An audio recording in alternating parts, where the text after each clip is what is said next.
अगर कभी आपके शहर पर न्यूक्लियर अटैक हो गया तो आप क्या करेंगे? सोचिए, एक पल में सब कुछ खत्म हो सकता है। घर, लोग, सपने, सब राख में बदल सकता है। लेकिन क्या वाकई आप कुछ कर सकते हैं ताकि जिंदा बच सकें?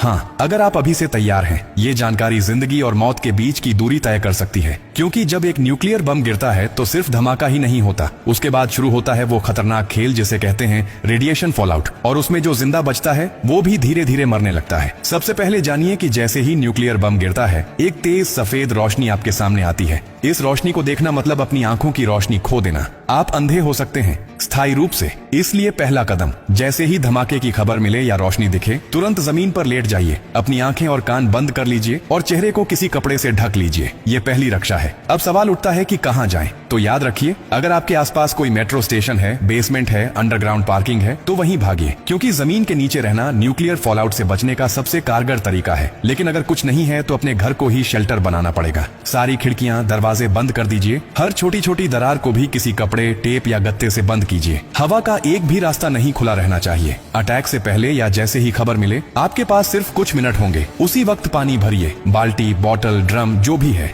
याद रखिए, अटैक के बाद पानी में रेडिएशन मिल सकता है। नल से पानी बिल्कुल मत पीजिए, इसीलिए पहले से स्टोर किया हुआ पानी ही जिंदगी बचाएगा। खाने के लिए ड्राई फूड रखें, बिस्किट, ड्राई फ्रूट्स, पैकेज्ड खाना जो बिना पकाए खाया जा सके। अगर गलती से आप बाहर थे और रेडिएशन में एक्सपोज हो गए तो जैसे ही अंदर आए, कपड़े उतारिए, उन्हें एक पॉलिथीन में बंद कर दीजिए और खुद को साबुन और स्टोर किए हुए पानी से अच्छे से धोइए। याद रहे, नल का पानी नहीं, सिर्फ स्टोर किया हुआ पानी इस्तेमाल करना है। न्यूक्लियर ब्लास्ट के बाद सबसे खतरनाक समय होता है पहला 24 घंटा। इस दौरान बाहर जाना मतलब मौत को बुलावा देना। इसीलिए 24 घंटे अपने शेल्टर से बाहर बिल्कुल मत निकलिए। अगर सरकार की तरफ से संपर्क हो जाए तो निर्देशों का पालन कीजिए। लेकिन अगर कोई सूचना नहीं मिले तो कम से कम 72 घंटे तक बाहर मत निकलिए। 3 दिन, सिर्फ 3 दिन अगर आपने सही तरीके से बिता लिए तो जान बच सकती है। और हाँ, टेक्नोलॉजी की भी तैयारी कर लीजिए। न्यूक्लियर अटैक के बाद एक इलेक्ट्रोमैग्नेटिक पल्स EMP उठती है, जो आपके मोबाइल, लैपटॉप, इलेक्ट्रॉनिक चीजें सब खराब कर सकती है। इसलिए एक पुराना एंड्रॉइड फोन, एक पावर बैंक और एक वॉकी टॉकी को एल्यूमिनियम फॉइल में लपेटकर किसी स्टील बॉक्स में रखें।